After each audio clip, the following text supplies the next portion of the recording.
इंसानों की इस दुनिया में आने से भी बहुत पहले, लगभग 6 करोड़ साल पहले हमारे प्लेनेट पे ऐसे जानवर राज करते थे जिनको आज हम डायनासोर के नाम से पहचानते हैं।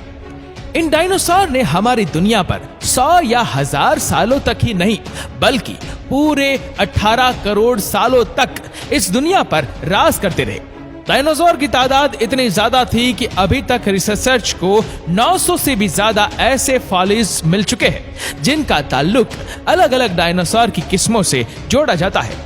एक एस्टिमेट के मुताबिक जब जुरासिक पीरियड अपने पीक पर था तो अर्थ पर 400 बिलियन से भी ज्यादा डायनासोर हुआ करते थे, यानी 40,000 करोड़ से भी ज्यादा। हम इंसानों से भी पहले पाए जाने वाले जानवर जिनकी नस्लें मरकर अब खत्म हो चुकी है, उनके ढांचे या कोई भी ऐसी चीज जो उनकी इस दुनिया पर मौजूदगी का सबूत देती हो, उसको फॉसिल कहा जाता है। सबसे पहले डायनासोर फॉसिल नॉर्वे के समंदर में ऑयल के लिए की जाने वाली ड्रिलिंग के दौरान मिला था। ये फॉसिल समंदर के बॉटम से भी 2250 मीटर नीचे दफन हो रखा था। करोड़ों साल तक जमीन के अंदर दफन रह जाने की वजह से फॉसिल का अपनी असली हालत में रहना काफी ज्यादा मुश्किल होता है। ज्यादातर फॉसिल्स तो गल कर ऑयल बन जाते हैं जिनको हम प्रोसेस करके फ्यूल के तौर पर इस्तेमाल करते हैं। कई बार उनके सिर्फ टूटी फूटी हड्डियों के हिस्से मिल पाते हैं या अगर बहुत हो जाए तो उनका सिर्फ ढांचा ही मिल पाता है। ये सब उन डायनासोर की किस्में हैं जिनके फॉसिल्स के चंद हिस्से हमें मिले थे। इन हिस्सों को जोड़कर और मुख्तलिफ जगह से इनके फुटप्रिंट्स का मुआयना करके एक अंदाजा लगाया जाता था कि ये दिखते कैसे थे, इनका चलने का अंदाज कैसा था और ये क्या कुछ खाते थे। अभी तक हमें कोई एक भी ऐसा डायनासोर फॉसिल नहीं मिला जो बिल्कुल अपनी असली हालत में मौजूद हो, लेकिन अब अनकरीब मिलने जा रहा था। 2011 में शॉन फंक नामी शख्स कनाडा की एक माइन पर खुदाई का काम कर रहा था। ये खुदाई जमीन में 200 फीट डीप सैनकोर मिलेनियम माइन के लिए की जा रही थी जो कनाडा की प्रोविंस अल्बर्टा से मौजूद है। दोपहर के 1:30 बज रहे थे और खुदाई का काम जोरों शोरों से चल रहा था। वैसे तो यहाँ की मिट्टी बिल्कुल सॉफ्ट थी और इसी वजह से एस्केलेटर को ज्यादा जोर भी नहीं लगाना पड़ रहा था, लेकिन फिर एक पॉइंट ऐसा आया जब एस्केलेटर को अपने दांत मिट्टी में धंसाने के लिए जोर लगाना पड़ा। पहले तो शॉन फंक जो कि एस्केलेटर को ऑपरेट कर रहा था, उसने समझा कि शायद उसके रास्ते में कोई बड़ा पत्थर आ गया है। जब उस पत्थर पर जोर लगाया गया तो शॉन को एक अजीबोगरीब पैटर्न जमीन में धंसा हुआ नजर आया।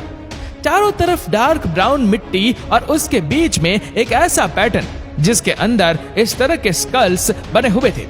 ये मंजर देखकर शॉन की जगह कोई भी होता तो वह उसको देखने के लिए जरूर रुक जाता, और एग्जैक्टली शॉन ने भी ऐसा ही किया। उसने अपने शिफ्ट सुपरवाइजर को बुलाया और फिर अगले कई घंटों के दौरान माइन पर मौजूद सारे लोग इस अजीब चीज को देखने के लिए इकट्ठा हो गए। लेकिन फिर हकीकत से तो तब पर्दा उठा जब रॉयल टेरल म्यूजियम के ताल्लुक रखने वाले डॉक्टर डोनाल्ड हेंडरसन ने सीन में एंट्री मारी। डॉक्टर डोनाल्ड, जिनको प्री हिस्टोरिक फॉसिल्स का काफी ज्यादा एक्सपीरियंस है, वह देखते ही समझ गए ये कुछ और नहीं बल्कि ये किसी ऐसे जानवर का फॉसिल्स है जिसका आज से पहले किसी को भी अंदाजा नहीं था। डॉक्टर डोनाल्ड का मानना था कि अल्बर्टा से पहले भी जो फॉसिल्स मिल चुके हैं वह समंदर में रहने वाले प्लीजियोस के थे। इसी वजह से उनका ख्याल था कि ये फॉसिल्स भी किसी प्लीजियोस का भी होगा, लेकिन उनको इस बात का बिल्कुल भी अंदाजा नहीं था कि जो चीज इनके सामने मिट्टी में धंसी हुई है वह इनकी जिंदगी बदलने जा रही है। 8 करोड़ साल पहले कनाडा का यह हिस्सा जहां से फॉसिल मिला था, ये गहरे समंदर के नीचे होता था।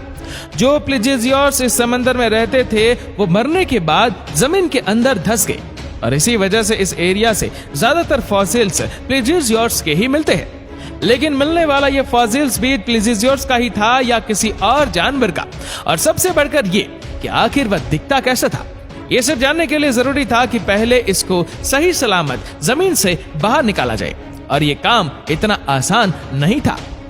एस्केलेशन के गुरु बुलवाए गए और बड़ी एहतियात से फॉसिल को जमीन से बाहर निकालने का काम शुरू कर दिया गया।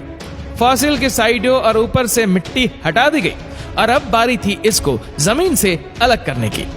नॉर्मली ऐसे काम के लिए इलेक्ट्रिक जैक हैमर इस्तेमाल किया जाता है, क्योंकि इससे फॉसिल को नुकसान पहुंचने का खतरा था।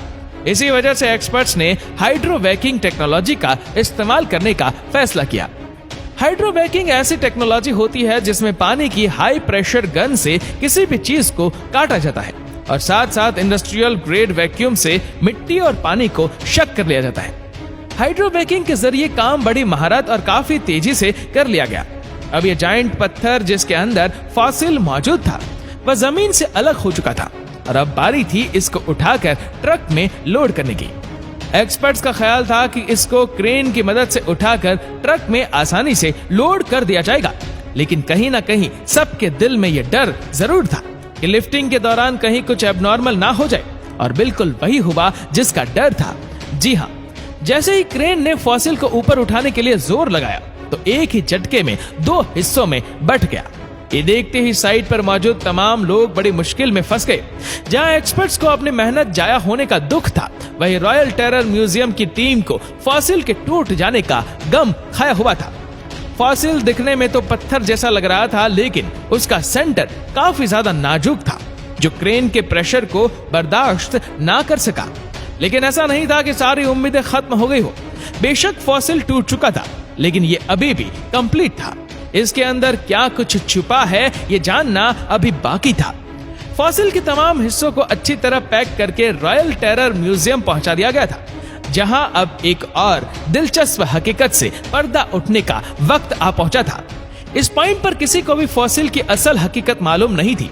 करोड़ों साल जमीन के अंदर दफन रह जाने की वजह से फॉसिल को इसके गिर्द जमे हुए पत्थरों से अलग करना एक ऐसा काम था जिसमें सालों की मेहनत रिक्वायर्ड थी, लेकिन ये काम हर सूरत करना जरूरी था।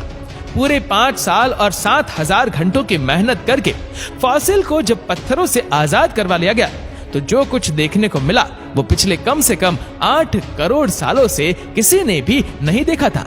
सारे पैलियोंटोलॉजिस्ट ये देखकर हैरान रह गए कि ये फॉसिल किसी प्लेजियोसॉर का नहीं बल्कि ये तो डायनासोर का फॉसिल है।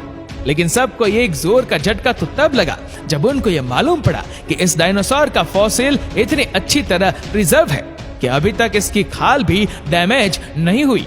ये दुनिया का वाहिद ऐसा डायनासोर था जो हमें बिल्कुल असली हालत में मिला था।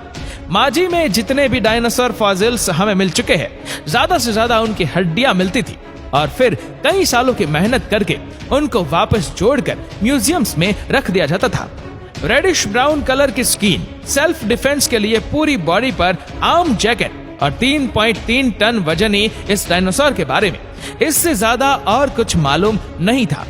जब टेक्नीशियंस ने इसको पूरी तरह पत्थरों से आजाद कर दिया तो अब बारी थी पैलियोंटोलॉजिस्ट की, जिनको डायनासोर की इस अजीब किस्म पर तहकीकात करनी थी। रिसर्चर्स पहली बार एक ऐसे नमूने पर रिसर्च कर रहे थे जो बिल्कुल ओरिजिनल हालत में मौजूद था। सालों की रिसर्च और कई शॉर्ट टेस्ट करने के बाद जो कुछ मालूम पड़ा वो वाकई काफी ज्यादा इंटरेस्टिंग था। ये डायनासोर आज से करीब 110 मिलियन साल पहले यानी तकरीबन 11 करोड़ साल पहले मरा था, और जिस वक्त इसकी मौत हुई तब ये कुछ खा भी रहा था। आहिस्ता आहिस्ता चलने वाला ये डायनासोर प्लांट्स खाता था और हैरत अंगेज तौर पर इसके पेट से उस प्लांट के ट्रेसेस भी बरामद हुए जो इसी के साथ प्रिजर्व हो गए थे। ये डायनासोर जुरासिक एज के उस हिस्से में पाया जाता था जब इस दुनिया पर रेप्टाइल्स का राज हुआ करता था। इनके खत्म होने के बाद जमीन, हवा और पानी को नए जानवरों ने रिप्लेस कर दिया, जिसमें टी रेक्स जैसे खूंखार डायनासोर भी थे। 6.5 करोड़ साल पहले एक बहुत बड़ा मीटियोराइट जिसकी साइज दुबई से भी 10 गुना बड़ी थी, वह अचानक अर्थ पर आ गिरा। इस मीटियोराइट्स के धमाके ने ही हमारी दुनिया को हिलाकर रख दिया था और इसके नतीजे में होने वाली तबाही का अंदाजा लगाना ही काफी ज्यादा मुश्किल है। साइंटिस्टों का मानना है कि इसी तबाही की वजह से ही पूरी दुनिया से डायनासोर का खात्मा हुआ था, लेकिन एक्सपर्ट्स को उम्मीद है कि इस तरह के लाखों फॉसिल्स पहाड़ों या जमीन के नीचे अभी तक दफन है। उम्मीद करते हैं कि इस वीडियो को भी आप लोग भरपूर लाइक और शेयर करेंगे। आपको ये वीडियो कैसी लगी नीचे कमेंट करके जरूर बताएगा, और ऐसी ही और भी रोचक जानकारियों के लिए सब्सक्राइब करें हमारे YouTube चैनल को और Facebook पर फॉलो करें हमारे पेज को। धन्यवाद।